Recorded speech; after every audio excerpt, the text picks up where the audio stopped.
Assalamualaikum warahmatullahi wabarakatuh.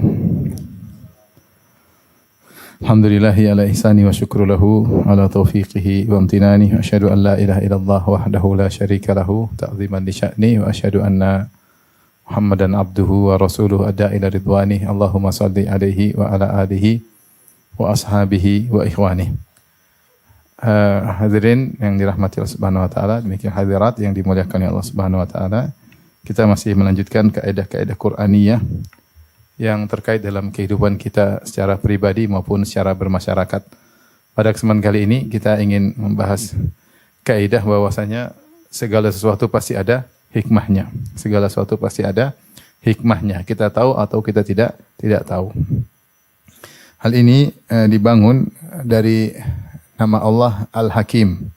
Di antara nama-nama Allah, Asmaullah Al-Husna adalah Al-Hakim. Al-Hakim maknanya adalah maha bijak ya. Al-Hakim maknanya adalah maha bijak, yaitu maha hikmah. Maha hikmah. Dan hikmah secara bahasa Arab, al-hikmah maknanya adalah wad'u syai'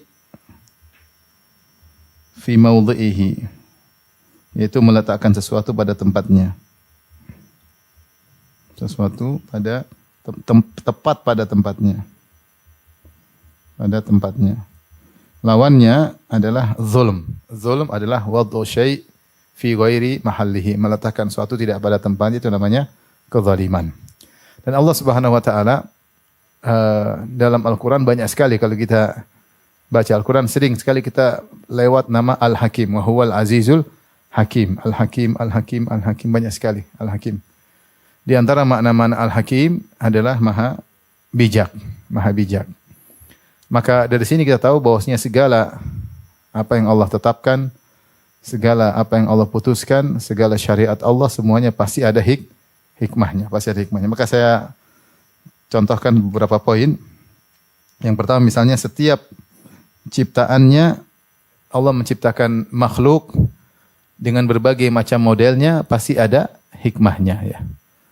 Makhluk dengan berbagai macam modelnya, bentuk makhluk seperti ini, seperti itu, pasti ada hikmahnya. Kita tahu atau kita tidak tahu. Ya. Contohnya sederhana, misalnya kita ambil sampel aja jari manusia. Jari manusia ini subhanallah, kalau kita lihat ternyata kompleks ya. Bagaimana Allah menciptakan jari ini? Ya. Situ ada ruas jarinya, ada dagingnya, ada darahnya, ada apa lagi? Tulangnya, ada apa lagi? Ada di antaranya ada ruas jari, di antaranya ruas jari, ada kukunya, yang masing-masing tentu ada fungsinya. Ketika Allah menciptakan jari dengan kompleks luar biasa seperti itu komponennya, maka pasti ada hikmahnya ya. Ada kuku kenapa, ada ini kenapa, ada ruas jari kenapa. Ini karena yang mendesain adalah yang maha hakim, yang maha bijak. Maka semua ciptaan Allah, Allah ciptakan pasti ada hikmahnya. Contohnya demikian juga Allah maha hakim dalam segala perbuatannya ya. Allah melakukan ini, melakukan anu ya. Semua Allah menghidupkan, mematikan, ini perbuatan-perbuatan Allah Subhanahu wa taala. Memberi rizki, menahan rizki, menyempitkan rizki. Semuanya pasti ada hikmahnya. Tidak mungkin ada suatu perbuatan Allah yang muncul tanpa ada hikmah. Kenapa? Karena al-hikmah adalah sifat dzatiyah. Sifat yang selalu melazimi Allah. Tidak pernah sekalipun Allah tidak hakim. Tidak pernah sekalipun Allah tidak bijak. Allah maha bijak dalam segala perbuatannya. Dalam segala perbuatannya. Ya. Dan ini penting, ketika kita yakin Allah maha bijak, maka kita akan mudah menerima segala keputusan Allah Subhanahu wa taala. Ya, Allah, kita ditakdirkan begini, ditakdirkan begitu, kita gagal, kita berhasil, kita sakit, kita sehat, mengalami kesulitan, mengalami kemudahan.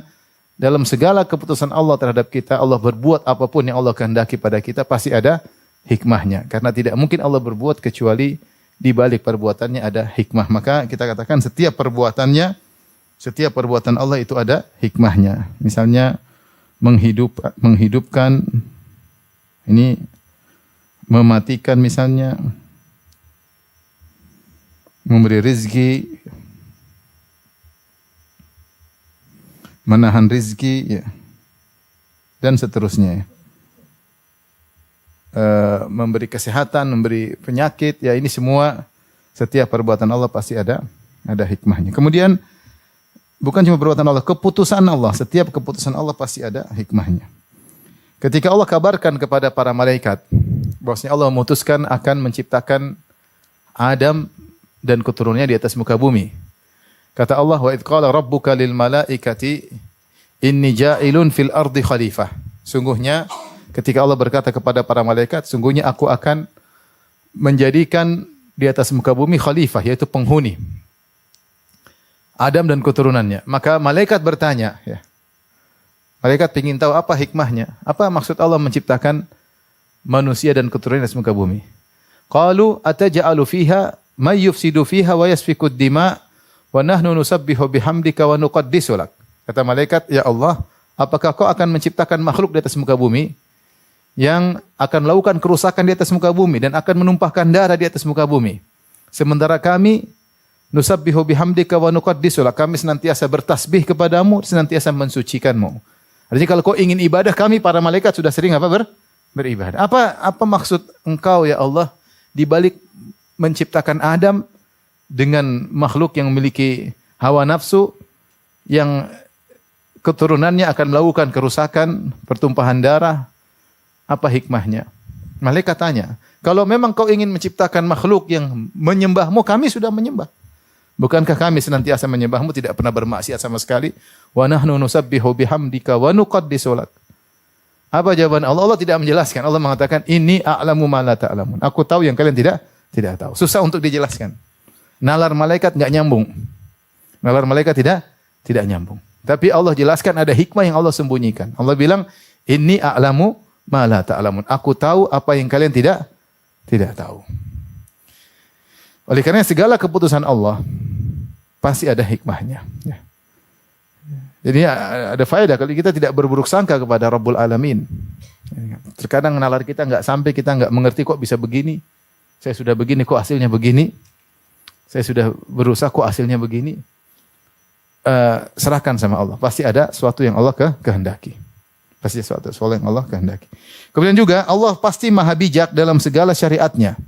Allah hakim. Tidak mungkin Allah letakkan syariat tanpa ada hikmah di balik itu. Semua syariat yang mungkin dipandang oleh sebagian orang syariat yang buruk. Contoh, qisas. Qisas adalah syariat yang diperbincangkan oleh orang-orang non-muslim. Dari dulu sampai sekarang mencela qisas, disebut syariat yang keras, yang tidak humanisme lah, apalah. Tapi Allah mengatakan, walakum fil qisasi hayatun ya ulil albab. Contoh qisas. Kata Allah, pada praktek qisas ada kehidupan wahai orang-orang yang cerdas. Allah jelaskan di antara ini hikmah, Allah jelaskan bahwasanya praktek qisas yang kelihatannya garang atau kasar, ternyata di balik praktek qisas ada penjagaan terhadap kehidupan. Sehingga kalau suatu negara menerapkan praktek qisas enggak ada pembunuhan, orang takut untuk membunuh. Kenapa? Siapa yang membunuh dia juga dibunuh. Ketika praktek qisas tidak diterapkan, maka darah murah harganya, orang tinggal bunuh sana, bunuh sini, dia pun kalau bunuh orang dia tahu dia tidak akan dibunuh. Cuma di penjara, mungkin diringankan, mungkin bisa keluar, di penjara tapi bisa jalan-jalan. Tergantung punya duit atau tidak. Tapi kalau diterapkan hukum Allah, siapa yang membunuh dibunuh, maka ada penjagaan terhadap kehidupan. Maka Allah mengatakan, walakum fil qisasi hayatun. Ya. Sungguh pada praktek qisas ada kehidupan, wahai orang-orang yang cerdas.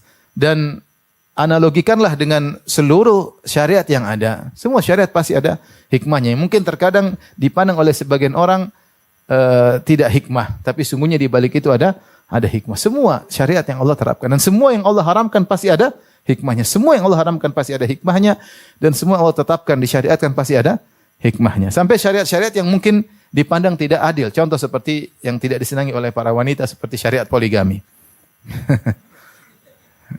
Ketawa sih. Oh ternyata disenangi oleh bapak-bapak. Ya maksudnya syariat meletakkan syarat ketat untuk bisa melaksanakan apa? Poligami. Dan di balik itu banyak, kalau kita lihat secara mikro mungkin orang mengatakan ini kurang bagus. Tapi kalau lihat secara makro, banyak permasalahan sosial yang bisa diselesaikan ya. Banyak janda yang bisa ditolong, banyak gadis yang bisa ditolong, banyak diayomi dan macam-macam ya. Sehingga mengurangi, ya ini pembahasan panjang lebar saya sudah bahas dalam buku khusus ya. Tapi intinya Bahkan syariat yang dipandang ini mendatangkan apa? Kemudaratan, ya ternyata kalau kita perhatikan hanya kemudaratan yang disangkakan itu pun mikro. Kalau kita lihat secara makro, ternyata banyak sekali maslahat yang dibangun di balik syariat tersebut. Demikian juga Allah turunkan aturan tentang warisan, subhanallah. Kalau tidak turunkan, maka orang bisa ribut, bisa kelahi, bisa bunuh-bunuhan. Tapi kalau turun dari Allah Subhanahu Wa Taala, maka memutuskan segala pertikaian. Tapi intinya saya ingin sampaikan bahwasanya setiap syariat yang Allah tetapkan, situ pasti ada hikmah. Kita tahu atau kita tidak tahu. Ya, maka Allah mensifati dirinya dengan atau menamakan dirinya Al-Hakim. Ini tadi saya katakan Al-Hakim, yaitu maha bijak. Maha bijak. Kita harus yakin akan hal ini bahwasanya seluruh keputusan Allah adalah bijak. Oleh karenanya Allah berfirman dalam ayat yang lain, hikmatun balighatun fama tughni nuzur, dalam surat Al-Qamar. Kata Allah, hikmatun balighah. Allah memiliki hikmah yang tinggi, hikmah balighah, hikmah yang tinggi. Setiap keputusan Allah pasti ada hikmah yang tinggi. Apakah terjadi apa yang terjadi? Ya, Allah menyesatkan Fir'aun, Allah menyesatkan iblis, atau Allah memberi hidayah kepada sebagian hambanya, semua pasti ada hikmahnya. Semua ada pasti hikmahnya. Yang hikmah tersebut sangat tinggi. Terkadang kita bisa memahami dan seringnya kita tidak memahami. Ya. Seringnya tidak memahami. Kalau kita peras otak kita untuk mikir kenapa Allah ciptakan iblis, kita nggak bakalan bisa paham dengan detail. Ya. Nggak bisa ya. Itu urusan Allah Subhanahu wa Ta'ala. Kemudian juga Allah mengatakan, Qul falillahil hujjatul balighah, falau syaa lahadakum ajma'in. Katakanlah, Allah memiliki hujjah yang kuat, yaitu hikmah yang kuat. Falau syaa lahadakum ajma'in. Kalau Allah berkehendak, Allah kasih hidayah kepada kalian seluruhnya. Namun ternyata tidak semua orang kasih hidayah. Kenapa? Itu urusan Tuhan. Otak kita nggak bakalan apa? Sampai. Tapi Allah sudah kasih mukaddimah, Allah punya hikmah yang tinggi yang kalian tidak pahami. Kalau Allah berkehendak semua kalian beriman, tapi ternyata tidak. Sebagian beriman, sebagian tidak. Kenapa? Ini urusan Allah Subhanahu wa Ta'ala. Yang jelas, inna rabbi ala siratim mustaqim. Sungguhnya Rabbku di atas jalan yang lurus. Ini sebagai penjelasan tentang bahwasanya segala yang Allah tetapkan, Allah perbuat, Allah syariatkan, yang Allah haramkan, yang Allah putuskan, yang Allah ciptakan, semuanya pasti ada hikmahnya. Semuanya pasti ada hikmahnya. Ini harus kita tanamkan dalam hati kita. Harus kita tanamkan dalam hati kita karena Allah mensifati dirinya dengan Al-Hakim yang maha bijak.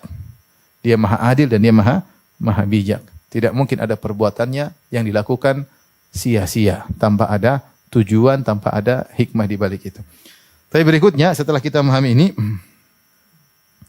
poin berikutnya terkait kaidah terkait dengan sifat hikmah ini kaidah kedua, lanjutan dari yang pertama tadi. Hikmah Allah kalau kita telusuri ternyata ada dua model hikmah Allah. Yang pertama ada hikmah yang diketahui, yaitu Allah jelaskan hikmahnya begini, atau Nabi jelaskan hikmahnya begini. Atau dengan kita meneliti, dengan kita menghayati, mengamati, kita tahu hikmahnya demikian. Dan ada yang Allah tutupi, kita tidak tahu hikmahnya. Dan itu juga banyak. Ya, dan itu juga banyak. Yang kita tahu hikmahnya banyak, seperti misalnya jangan minum khamar. Kenapa? Supaya tidak hilang akal. Kalau sudah hilang akal akan melakukan banyak kemaksiatan. Contoh, jangan berzina. Orang tahu berzina nanti nasab campur baur, rumah tangga hancur, tidak terjadi kepuasan dan macam-macam. Itu bisa kita teliti. Ya, kita bisa teliti ketika Allah mengharamkan apa? Zina, Allah mengharamkan khamar. Ini kita bisa tahu. Ada hikmah-hikmah yang dia sangat jali, itu sangat jelas. Ya, misalnya Rasulullah melarang untuk berikhtilat, campur laki-laki perempuan, bisa menimbulkan syahwat ya. Ya, seperti api terkena kayu mudah terbakar, kalau sudah ketemu laki-laki perempuan maka mudah konslet ya. Kalau tidak konslet berarti enggak beres, itu salah satunya. Konsletnya sejenis kadang-kadang bahaya.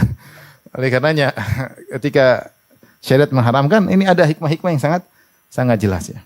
Ada hikmah-hikmah yang samar, yang ini butuh penjelasan dari kalangan para ulama, hikmahnya begini. Tapi ini semua hikmah bisa diketahui. Hikmahnya semua bisa diketahui.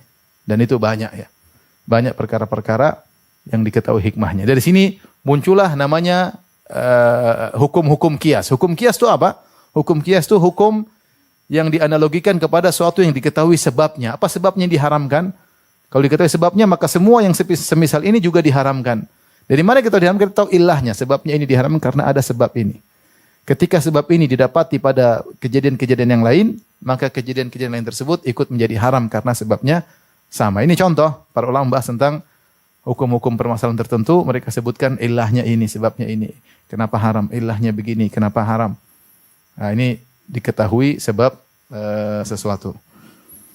Ini ada yang bisa diketahui. Dan ternyata di antara hikmah Allah ada yang Allah tutupi. Seperti tadi, yang kita sudah singgung tadi. Ketika malaikat bertanya kepada Allah Subhanahu wa ta'ala, kenapa Allah ciptakan manusia di atas muka bumi yang akan melakukan kerusakan, menumpahkan darah di antara mereka. Sementara kami para malaikat senantiasa bertasbih, senantiasa beribadah, tidak pernah bermaksiat, tidak pernah lemes dalam beribadah. Seakan-akan malaikat berkata, ya Allah, kalau engkau menginginkan hamba yang senantiasa beribadah, kami sudah orangnya yang selalu beribadah. Lantas kenapa ciptakan lagi manusia? Apakah Allah menjelaskan jawabannya kepada malaikat? Tidak. Allah hanya mengatakan, inni a'lamu ma la ta'lamun. Aku tahu apa yang kalian tidak tahu. Di sini ada hal yang Allah tidak jelaskan. Menjadi rahasia Allah Subhanahu wa ta'ala, ya. Dan itulah yang disebut oleh para ulama, di antaranya masalah takdir. Mereka mengatakan al-qadar sirullahil maktum. Takdir, kenapa Allah ciptakan iblis, kenapa Allah ciptakan Fir'aun, kenapa Allah beri hidayah kepada Musa, Allah tidak beri hidayah kepada Fir'aun. Kenapa Allah menjadikan Jibril mulia, kenapa Allah menjadikan iblis sesat. Kenapa Allah beri hidayah kepada Nabi Muhammad, kenapa Nabi Muhammad yang dipilih, kenapa Abu Jahal, Abu Lahab sesat. Ini rahasia Allah Subhanahu wa ta'ala. Ini Allah tidak pernah ungkapkan hikmah di balik itu. Ini adalah hikmah yang disembunyikan oleh Allah Subhanahu wa ta'ala. Makanya dalam Al-Quran, untuk menutup ini semua, Allah mengatakan, la yus'alu amma yaf'alu wa hum yus'alun. Kata Allah, Allah tidak ditanya atas apa yang dia lakukan.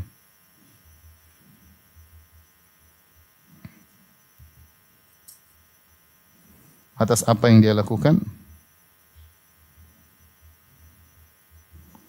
Justru mereka yang ditanya, justru mereka yang dihisab.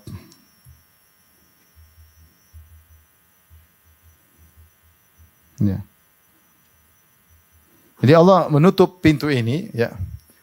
Seperti ketika orang musyrikin protes, kata mereka, ahaula'i mannallahu alaihim min bainina. Kenapa Muhammad dan teman-temannya yang Allah pilih, sementara kami tidak dipilih? Pertanyaan muncul dari orang kafir Quraisy. Kenapa mereka yang dipilih dianggap beriman? Kenapa tidak Allah memilih kami? Maka Allah tidak menjawab kenapanya. Allah mengatakan, alaihissallahu bi'a'lama bisyakirin. Bukan Allah lebih tahu. Bukankah Allah yang lebih tahu mana yang pandai bersyukur? Itu jawabannya. Allah tidak mengatakan karena begini, enggak ada. Ya. Allah tutup hikmah tersebut. Ya. Abasyaran wahidan yahdunana, ya. Abasyaran minna wahidan nattabi'uh, seperti perkataan kaum Samud. Mereka mengatakan, kenapa kita harus mengikuti Saleh, dia satu orang.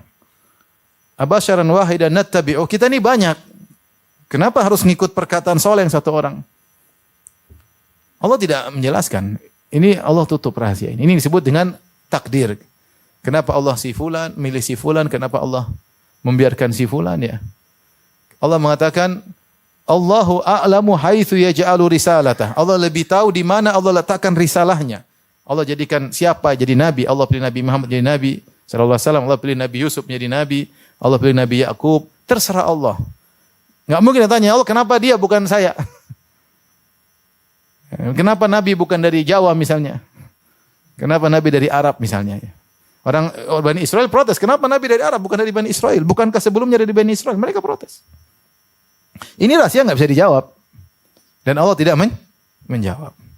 Kenapa? Karena nalarmu tidak sampai kepada nalar Allah Subhanahu wa ta'ala. Ya, tidak semua hikmah Allah jelaskan.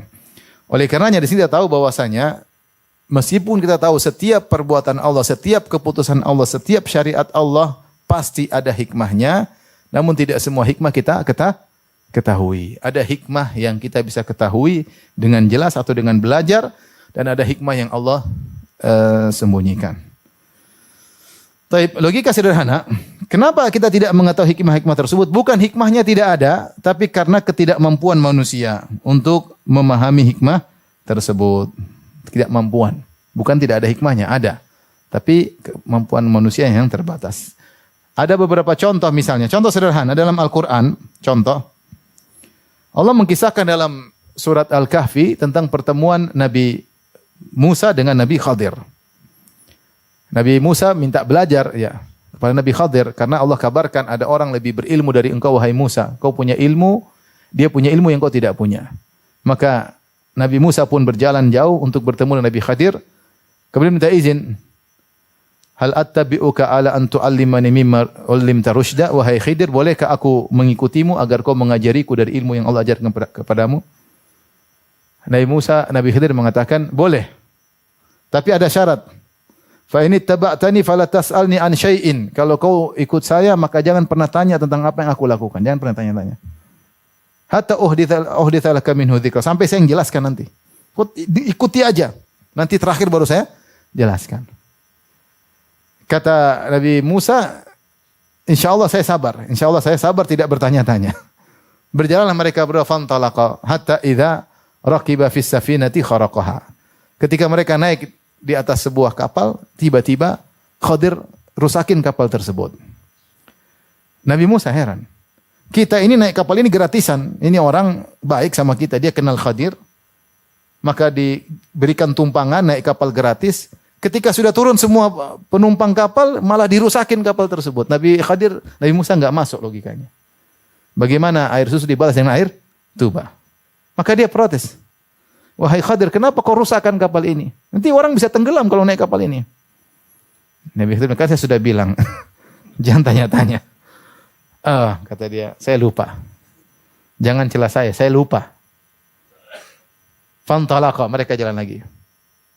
Hatta idza laqiya gulaman faqatalah. Qala aqatalta nafsan zakiyatan bighayri nafsin laqad ji'ta syai'an nukra.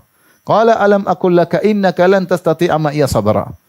Mereka berdua berjalan, tiba-tiba mereka melihat anak-anak lagi main. Tiba-tiba Khadir datang kepada salah satu anak, kemudian dia bunuh anak tersebut.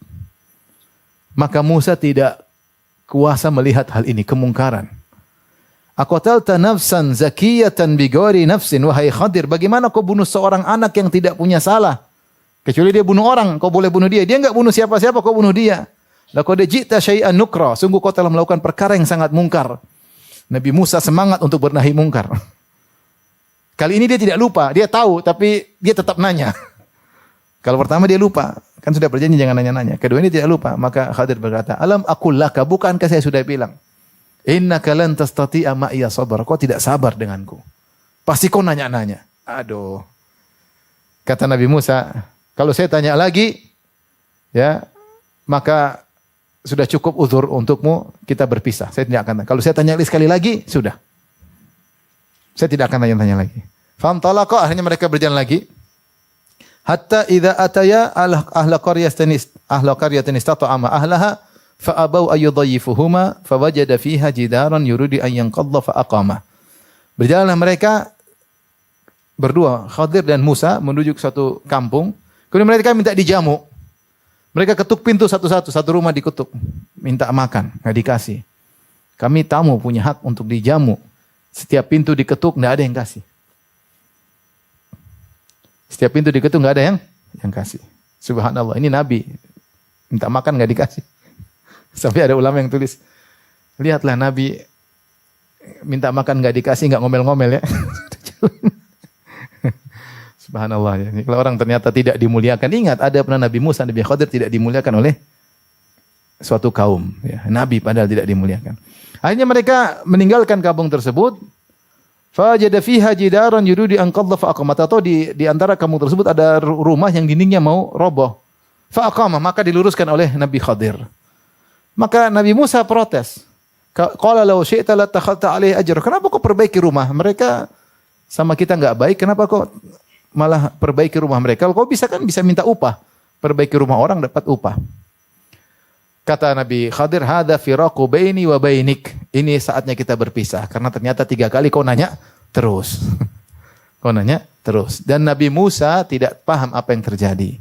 Baru setelah itu Nabi Khadir cerita, "Amma safinatu fakanat limasakina ya'maluna fil bar." Kenapa kapal yang kita tumpangi gratis tersebut saya rusakkan?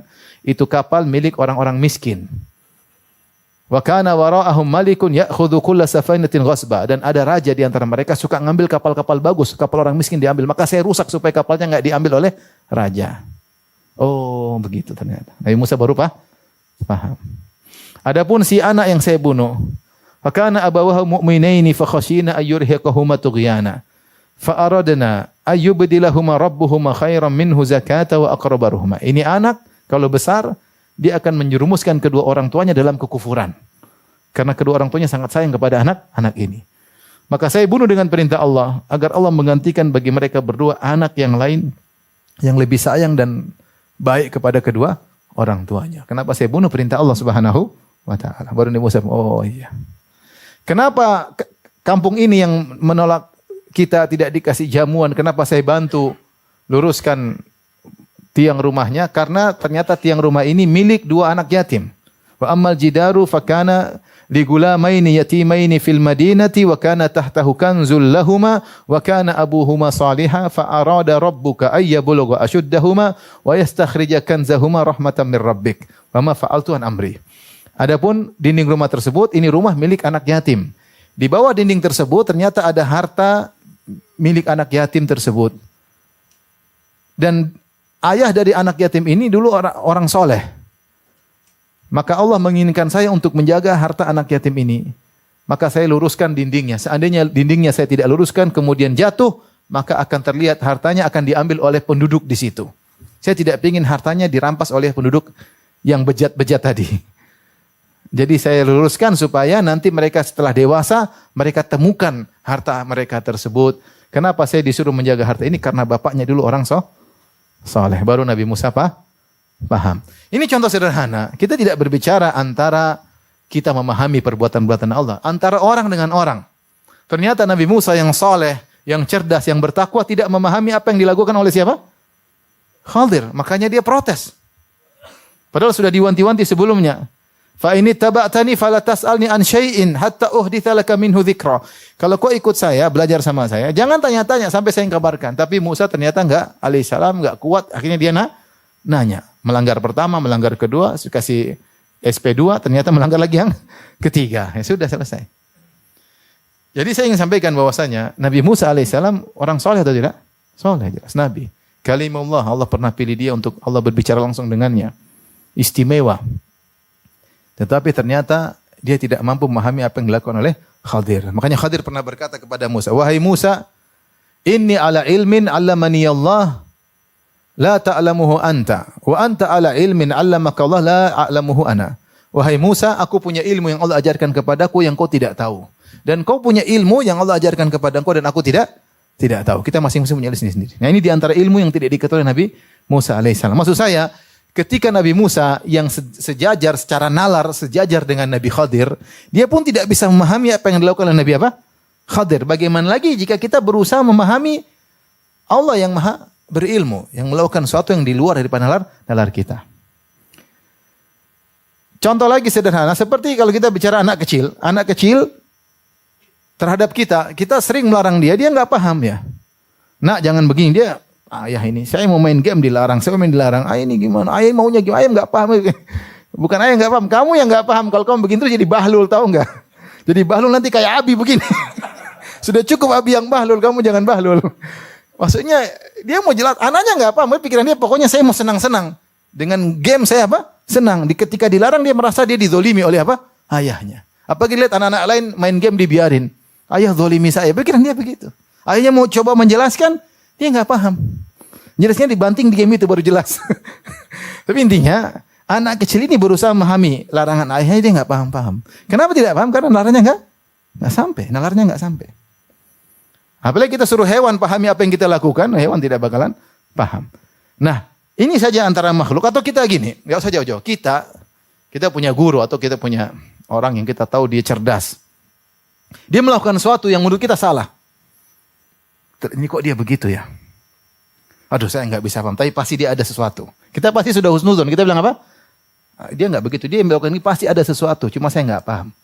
Tapi ini pasti ada sesuatu di balik kenapa dia melakukan demikian. Sehingga kita ada orang melakukan sesuatu kita tidak pahami kenapa, tapi kita benarkan. Terkadang begitu. Kenapa kita benarkan? Saya tahu dia baik. Dia nggak mungkin begitu. Pasti ada sesuatu. Cuma dia nggak jelaskan sama saya. Ya. Nah, ini kita bisa begitu sama sesama manusia. Apalagi kita berbicara kepada Allah Subhanahu wa taala yang Maha Adil, yang Maha Bijak, yang Maha Baik, yang Maha tahu segalanya. Ketika Allah putuskan perkara-perkara, harusnya kita husnudzan, pasti ada hikmahnya. Kita paham atau enggak paham pasti ada hikmahnya. Cuma nalar kita enggak sampai. Nalar kita enggak sampai. Terlebih lagi Allah Subhanahu wa taala mengatakan tentang kita, wa ma utitum minal ilmi illa qalila. Kalian tidak diberi ilmu kecuali cuma sedikit. Gampangannya ikhwan dan akhwat, kalau kita ingin memahami semua kenapa Allah begitu, kenapa Allah begini, seharusnya level ilmu kita sama dengan level ilmunya siapa? Allah. Baru kita bisa paham semuanya. Ada hal-hal yang Allah kerjakan yang Allah tidak bisa jelaskan sekarang. Karena kita tidak mampu untuk apa? Menalarinya. Tidak mampu kita untuk nalar. Tugas kita sebagai hamba Allah, kita husnudzon sama Allah Subhanahu wa taala, yakin di balik segala keputusan Allah pasti ada hikmahnya. Entah kita tahu, entah kita tidak tahu. Yang sudah kita tahu, kita analogikan dengan yang belum kita tahu. Tidak usah dalam kehidupan kita sehari-hari, ini kita ngalami sendiri. Kita ingin sesuatu ternyata gagal. Setelah berapa tahun kemudian Allah buka, ternyata di balik kegagalan tersebut ada apa? Hikmahnya. Oh iya, ternyata ada hikmahnya. Taib. Ada masalah berikutnya, terkena musibah lagi. Kita sedih, tapi ya sudahlah gimana, pasti ada itu. Ternyata Allah buka hikmahnya setelah beberapa bulan. Oh iya, ternyata ada hikmahnya. Seandainya dulu terjadi, mungkin kita lebih parah. Nih, ada perkara-perkara yang Allah bukakan dengan sedikit pengamatan, dengan sedikit penghayatan, minta petunjuk kepada Allah, Allah bukakan hikmah tersebut. Nah, kemudian kita berhadapan dengan musibah-musibah berikutnya yang tidak kita pahami, kita analogikan dengan yang kita pahami. Tidak semua harus kita pahami. Kalau datang istri ngomel, kita nggak, kenapa saya diomelin? Nggak paham. Analogikan dengan yang ente paham. Kemarin saya diomelin karena gini. Berarti ada sesuatu sudah paham. Jadi ada musibah-musibah yang menimpa kita berikutnya, yang mungkin kita tidak pahami kenapanya, kita analogikan dengan yang pernah kita pahami. Paham ya? Nah, ini diantara penting dalam menjalani kehidupan, kita yakin Allah Maha Hakim, Allah Maha Bijak. Hidup kita tenang. Hidup kita tenang, kita tahu bahwasanya Allah Maha Bijak dalam segala keputusannya. Taib. Kaidah-kaidah berikutnya, tadi sudah kaidah kita bahas, tidak semua hikmah kita ketahui. Berikutnya, ini sudah singgung tadi, kaidah berikutnya, dengan mengetahui sebagian hikmah, ya, maka dianalogikan kepada hikmah-hikmah yang tidak kita ketahui. Dengan mengetahui sebagian hikmah, kita analogikan dengan hikmah-hikmah yang tidak kita ketahui. Ya. Alhamdulillah, di antara kasih sayang Allah, Allah membuka sebagian apa? Hikmah. Kita bicara tentang syariat. Syariat kita tahu banyak sekali hikmah. Syariat misalnya salat, hikmah puasa agar bertakwa. Allah jelaskan la'allakum tattaqun, agar kalian bertakwa misalnya. Hikmah menikah, kenapa? Untuk bisa menundukkan pandangan, bisa menjaga kemaluan. Allah jelaskan, Nabi jelaskan. Ya ma'syarasy syabab, man istata'a minkum falyatazawwaj. Wahai para pemuda sekalian, siapa yang jomblo di antara kalian, ya, yang mampu untuk menikah, maka menikahlah. Fa innahu aghaddu lil basar, karena menikah menundukkan pandangan, wa ahsanu lil farj, dan bisa menundukkan kemaluan, ya. Faman lam yastati' fa alaihi bisyam. Siapa yang tidak mampu menikah, maka hendaknya puasa. Ini Allah jelaskan. Nah, ada syariat-syariat yang kita tidak pahami, sudahlah, enggak ada masalah. Yang penting ada sebagian sudah kita pahami, kita yakin di balik hikmah-hikmah yang tidak kita pahami tersebut pasti ada hikmahnya. Paham? Tadi yang penting tadi dalam kehidupan tadi. Ini penting sekali. Ketika menjalani kehidupan, kita terkena musibah, kegagalan. Coba kita renungkan sebentar. Jangan kita lewatkan begitu saja. Coba kita renungkan. Seandainya kemarin saya berhasil, iya ya benar, mungkin saja begini, mungkin saja begini, mungkin. Dan itu banyak sekali. Banyak sekali. Tinggal kita butuh perenungan sedikit, maka Allah kasih kita hidayah, kita sadar bahwasanya pilihan Allah yang terbaik. Tapi yang kedua, ketaatan kepada Allah tidak harus mengetahui hikmah. Ini penting. Karena kita Islam itu berserah diri. Islam itu dari istislam, pasrah. tahu hikmah atau tidak tahu hikmahnya, tetap kita jalankan. Innama kana qaulal mu'minina idza du'u ila Allahi wa rasulihi liyahkuma bainahum an yaqulu sami'na wa ata'na wa ulaika humul muflihun. Sungguhnya perkataan orang-orang beriman jika diseru untuk berhukum dengan Allah dan Rasulnya, mereka berkata, kami mendengar dan kami taat. Sami'na wa ata'na wa ulaika humul muflihun, dan mereka adalah orang-orang yang beruntung. Tidak tanya dulu kenapa? Enggak. Apa datang perintah Allah jelas, perintah Rasulullah, kerjakan, enggak usah mikir kenapa-kenapanya. Kalau sudah jelas ini perintah Nabi, perintah Rasulullah, perintah Allah Subhanahu wa taala, kerjakan. Itulah namanya orang beriman. Tidak harus mengetahui hikmahnya apa. Makanya ketika Aisyah ditanya oleh seorang wanita Haruriyah, yaitu Khawarij, seorang wanita bertanya kepada Aisyah, dia berkata, "Limadza nu'maru bi qada'i as-siyam wa la nu'maru bi qada'i salat?" Kenapa kita para wanita ketika datang bulan kita hanya disuruh untuk mengqadha puasa namun tidak disuruh mengqadha salat? Kalau kita tidak puasa karena haid, puasa Ramadan tidak bisa puasa karena haid, kan disuruh qadha, iya atau tidak? Tapi kalau kita tidak salat karena haid, tidak disuruh qadha. Maka Aisyah menegur wanita ini, kata Aisyah, "Aharuriyatun anti?" Kau ini Khawarij kah? Nanya-nanya seperti detail-detail, mau tanya tahu ini, mau tahu itu. Aisyahnya menjawab, "Hakadha umirna kunna nu'maru bi qada'is siyam wa la nu'maru bi qada'is." Karena begini kondisinya, kami dulu diperintahkan oleh Nabi untuk mengqadha puasa kalau haid dan tidak diperintahkan untuk mengqadha salat kalau haid. Jawabannya karena begitu. Aisyah tidak mengatakan karena begini, dia bilang karena begitu perintahnya, selesai. Ya. Saya pernah ketemu di Papua dengan orang, saya jalan, saya mau ke masjid, masih SMP SMA. SMA saya jalan ke masjid. Terus dia tanya, Firanda, kau mau kemana? Kau mau kemana? Mau sholat, Om. Sholat apa? Maghrib. Kau tahu kenapa Maghrib 3 rakaat? Saya tidak tahu, Om. Saya tidak tahu. Kalau kau tidak tahu, terus usah sholat. Kalau enggak tahu, enggak usah sholat. Wah, aduh, repot ini. Saya bilang, Om sesat, tapi saya takut. Ya, maksudnya kalau kau enggak tahu kenapa sholat Maghrib 3 rakaat, enggak usah sholat lah. Ini dari mana aturan seperti ini? Dari mana?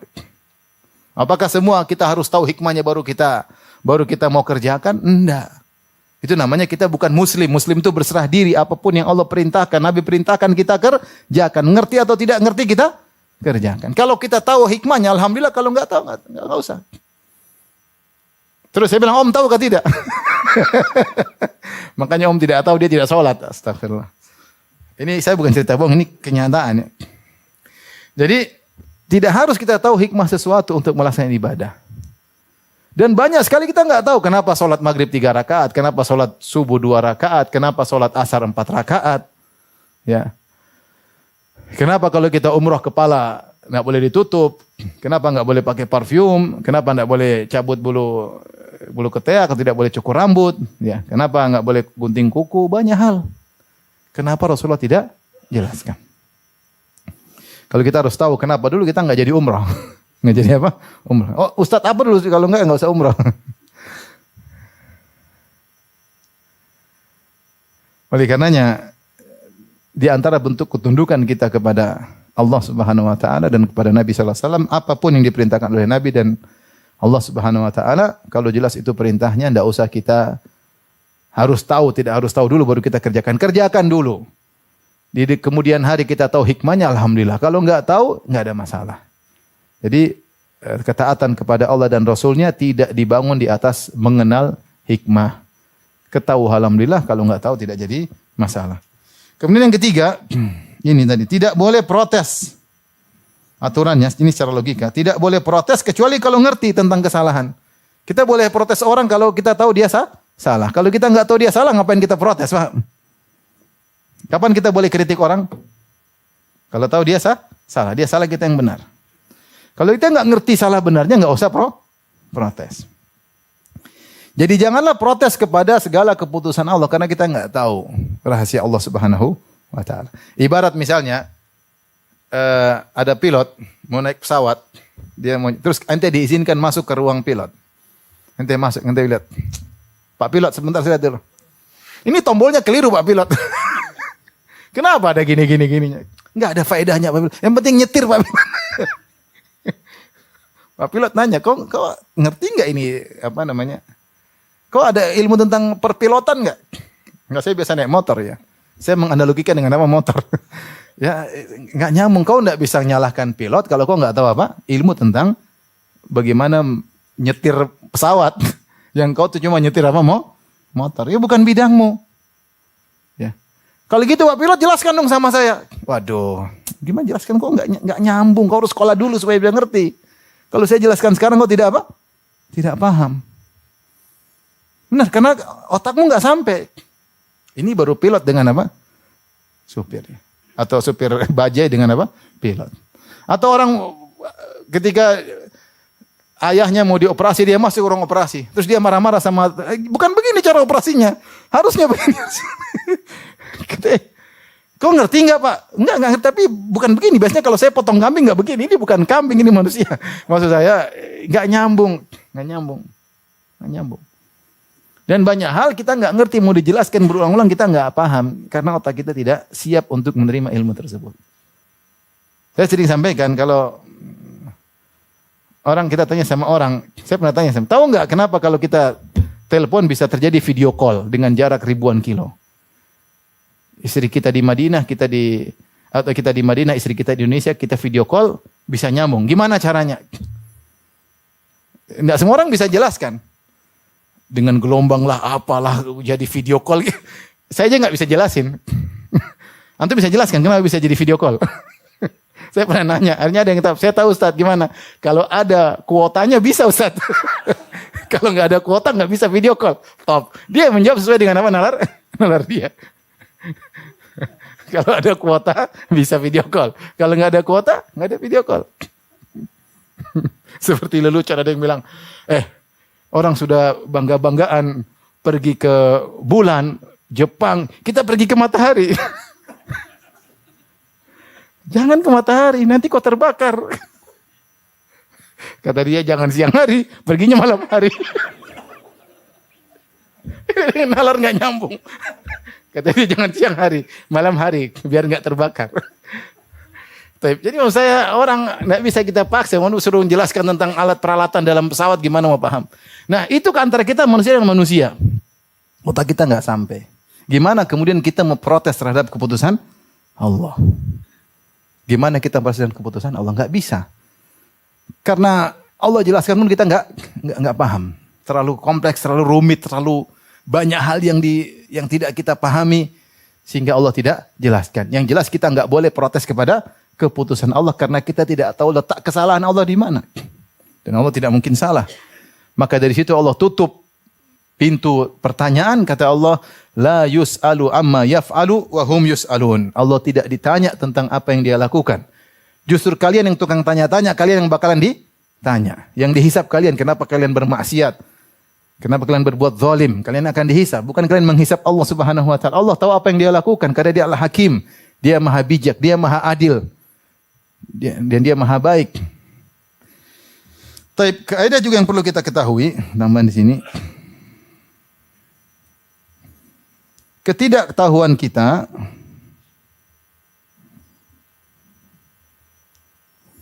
atas suatu hikmah memang suatu ujian. Sengaja untuk kita diuji. Disitulah nilai ujian karena kita nggak ngerti tapi kita pasrah. Kita nggak ngerti kita pasrah. Taib, Nabi Yusuf alaihissalam gampangannya ketika diuji, dia sedih nggak? Sedih. Dipisahkan dari ayahnya. Ayahnya juga Nabi, nangis sampai akhirnya matanya buta. Dia dipisahkan, dibuang sama kakaknya. Kemudian dijual jadi budak, ditaruh dalam sumur, dibuka bajunya dicampur dengan darah kambing. Dibilang dia Yusuf habis diterkam oleh serigala, lapor sama bapaknya. Bapaknya bilang kalian nggak benar. Kenapa ayah anda nggak benar? Gimana baju Yusuf penuh dengan darah tapi nggak ada robek-robekannya? Serigala apa yang bunuh orang tidak pakai cakar-cakaran? Jadi dia lupa waktunya digunting-gunting dulu waktu mau Intinya Yusuf dipisahkan, kemudian dijual jadi budak. Semuanya Yusuf hadapi dengan kesabaran. Makanya di akhir dia mengatakan innahu mayyattaqi wa yasbir. Siapa yang bertakwa dan bersabar, maka ujungnya adalah keindahan. Fa innallaha la yudhi'u ajral muhsin. Allah tidak akan menyia-nyiakan perbuatan orang yang baik. Baik.